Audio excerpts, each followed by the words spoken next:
গতকালি পর্যন্ত তো যে মেডিকাল স্কুল যেভাবে ভাবে ସେମାନେ ଧ୍ୱଜିଆ ଉଡ଼େଇ ଦେଲେ କାଲି ଆମେ ମାନ୍ୟବର ରାଜ୍ୟପାଳଙ୍କ ସହିତ ମହାମହିମ ରାଜ୍ୟପାଳଙ୍କ ସହିତ ସାକ୍ଷାତ କଲୁ ଏବଂ ଆମର ଦାବି ଆମେ ଉପସ୍ଥାପନ କଲୁ।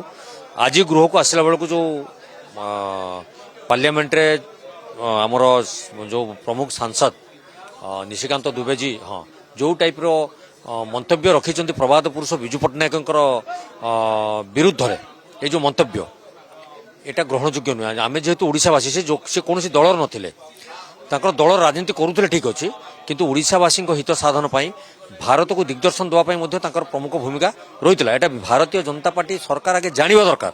কিছু নজানি কিছু নশুনি বিছা মন্ত্র নজানি সাপগাত্রা হাত মারুচ্ছেন। ইয়ে যে ওড়িশার অস্মিতা কথা কহি ইয়ে যে ভাজপা সরকার এটি ডবল ইঞ্জিন সরকার এটি সরকারকে আসিলে এ নীরব কাহি বসছেন।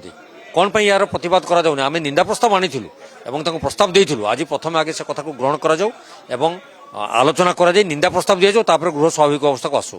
কিন্তু সেটা সে গ্রহণ কলে নাই। পুଣି গৃহକୁ মুলতবি করে সে পলায়নপন্থী সাজিଛନ୍ତି। পুଣି শূন্যকাল আসিলা পরে এ বাবদরে আলোচনা এবং বিচার বিমর্শ। বিজু জনতা দল মিশিগলে হাউসরে পুরা ଆପଣ ଯଦି ମୋତେ ପ୍ରଶ୍ନ କରିବେ ବିଜେପି ଭୁଲି ଯାଇଛି ବୋଧେ ବିଜୁ ବାବୁ ହେଉଛନ୍ତି ଓଡ଼ିଆର ଅସ୍ମିତା। ଯେଉଁ ଅସ୍ମିତା କଥା ସିଏ ଉଠେଇଥିଲେ, କଂଗ୍ରେସ ବିଜେଡି କଥା ଏଠି ଉଠିନି। ପ୍ରବାଦ ପୁରୁଷ ବିଜୁ ପଟ୍ଟନାୟକ ହେଉଛନ୍ତି ଆମ ଓଡ଼ିଶାର ଗର୍ବ ଗୌରବ। ଆପଣ ଇଣ୍ଡୋନେସିଆକୁ ଯଦି ଯିବେ ଶୁଣିବେ ସେତେବେଳେ ବି ସେ ଗୋଟେ ଚହଳ ସୃଷ୍ଟି କରିଥିଲେ। ତେଣୁ ଏ ଇତିହାସକୁ ବିଜେପି ବାଲା ଭୁଲି ଯାଉଛନ୍ତି କେମିତି? ଆଉ ବିଜେଡି କଂଗ୍ରେସକୁ ମିଶାଇ ଦେଉଛନ୍ତି କେମିତି? ଏଠି ଆମେ ଯେତେବେଳେ ଗୋଟେ ଓଡ଼ିଶାର ବରପୁତ୍ରଙ୍କର ଅସମ୍ମାନିତ ହବ ଏଠି ଦଳ ମାନସିକତାରେ ରହିବା ନା ବରପୁତ୍ରଙ୍କୁ ସମ୍ମାନ ଦେବା ଏବଂ ପୂଜ୍ୟ ପୂଜାକୁ ସମ୍ମାନ ଦେବା ଆମର କର୍ତ୍ତବ୍ୟ। ସେଟାକୁ ଆମେ ଭାରତୀୟ ଜନତା ପାର୍ଟି ଭାବିବା ଦରକାର। ଏ ପ୍ରସଙ୍ଗ ବା ଷ୍ଟାଣ୍ଡ ଆପଣଙ୍କର 0 ରେ ମଧ୍ୟ ରହିବ ନିଶ୍ଚିତ। ସେ କେବଳ ଏଠି ବଜେଟ୍ ଉପସ୍ଥାପନ କରିବା, ନିଜେ ପ୍ରଶ୍ନ କରିକି ନିଜେ ଉତ୍ତର ରଖିବା, ନିଜେ ବଜେଇବା ନିଜେ ଗାଇବା ଇଏ ବ୍ୟବସ୍ଥା ଚଳିବନି। ସରକାର ବ୍ୟବସ୍ଥାକୁ ଆସନ୍ତୁ ଏବଂ ଆଲୋଚନାକୁ ଗ୍ରହଣ କରନ୍ତୁ।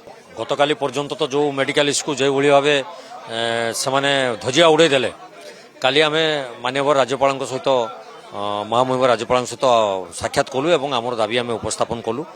ଆଜି ଗୃହକୁ ଆସିଲା ବେଳକୁ ଯେଉଁ ପାର୍ଲିଆମେଣ୍ଟରେ ଆମର ଯେଉଁ ପ୍ରମୁଖ ସାଂସଦ ନିଶିକାନ୍ତ ଦୁବେଜୀ ଯେଉଁ ଟାଇପ୍ର ମନ୍ତବ୍ୟ ରଖିଛନ୍ତି ପ୍ରବାଦ ପୁରୁଷ ବିଜୁ ପଟ୍ଟନାୟକଙ୍କର ବିରୁଦ୍ଧରେ ଏ ଯେଉଁ ମନ୍ତବ୍ୟ এটা গ্রহণযোগ্য নুহে। আমি যেহেতু ওড়িশাবাসী সে কৌশি দলর নথিলে তাঁর দলর রাজনীতি করুলে ঠিক অছি, কিন্তু ওড়িশাবাসী হিত সাধন পাই ভারতকে দিগদর্শন দেওয়া তাঁর প্রমুখ ভূমিকা রয়েছে। এটা ভারতীয় জনতা পার্টি সরকার আগে জাঁয়া দরকার।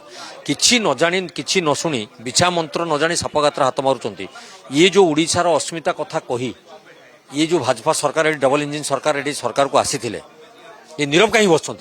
কোণ পাই ইয়ার প্রতিবাদ করা যাউনি? আমি নিন্দা প্রস্তাব আনিলু এবং তাকে প্রস্তাব দিয়েছিল। আজ প্রথমে আগে সে কথা গ্রহণ করা যাও এবং আলোচনা করা যায়, নিন্দা প্রস্তাব দিয়ে যাও, তারপরে গৃহ স্বাভাবিক অবস্থাকে আসু। কিন্তু সেটা সে গ্রহণ কলে নাই। পুଣି গৃহକୁ মুলতবি করে সে পলায়নপন্থী সাজিଛନ୍ତି। পুଣି শূন্যকাল আসিলা পরে এ বাবদরে আলোচনা এবং বিচার বিমর্শ। বিজু জনতা দল মিশিগলে হাউসরে পুরা ଆପଣ ଯଦି ମୋତେ ପ୍ରଶ୍ନ କରିବେ ବିଜେପି ଭୁଲି ଯାଇଛି ବୋଧେ ବିଜୁ ବାବୁ ହେଉଛନ୍ତି ଓଡ଼ିଆର ଅସ୍ମିତା। ଯେଉଁ ଅସ୍ମିତା କଥା ସିଏ ଉଠେଇଥିଲେ, କଂଗ୍ରେସ ବିଜେଡି କଥା ଏଠି ଉଠିନି। ପ୍ରବାଦ ପୁରୁଷ ବିଜୁ ପଟ୍ଟନାୟକ ହେଉଛନ୍ତି ଆମ ଓଡ଼ିଶାର ଗର୍ବ ଗୌରବ। ଆପଣ ଇଣ୍ଡୋନେସିଆକୁ ଯଦି ଯିବେ ଶୁଣିବେ ସେତେବେଳେ ବି ସେ ଗୋଟେ ଚହଳ ସୃଷ୍ଟି କରିଥିଲେ। ତେଣୁ ଏ ଇତିହାସକୁ ବିଜେପି ବାଲା ଭୁଲି ଯାଉଛନ୍ତି କେମିତି? ଆଉ ବିଜେଡି କଂଗ୍ରେସକୁ ମିଶାଇ ଦେଉଛନ୍ତି କେମିତି?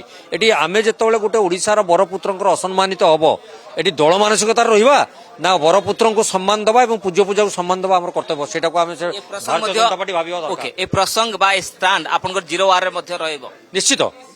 ସେ କେବଳ ଏଠି ବଜେଟ୍ ଉପସ୍ଥାପନ କରିବା, ନିଜେ ପ୍ରଶ୍ନ କରିକି ନିଜେ ଉତ୍ତର ରଖିବା, ନିଜେ ବଜେଇବା ନିଜେ ଗାଇବା ଇଏ ବ୍ୟବସ୍ଥା ଚଳିବନି।